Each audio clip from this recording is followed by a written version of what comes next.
Hey guys, in this video, we're going to remove the connection piece from a Power Wheels brand battery and use it on a generic brand battery. A replacement Power Wheels battery costs almost $80, while a generic brand battery is only $30. Before we get started, I want to mention something cool that happened last week. I hit 800 subscribers, so if you're doing Power Wheels modifications or repairs, consider subscribing to this channel because I'll be putting out more videos and I know you'll find them useful. This video topic is so popular that even the Goodyear blimp has decided to give us some aerial coverage for this video.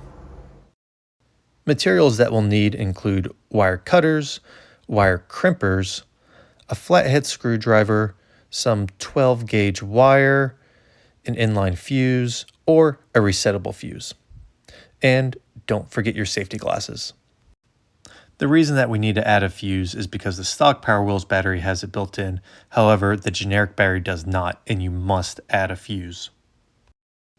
To get started, we're going to use our flathead screwdriver and wedge it into the top right section of the battery.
Next, we're going to use some spade connectors to create a connection for our resettable breaker.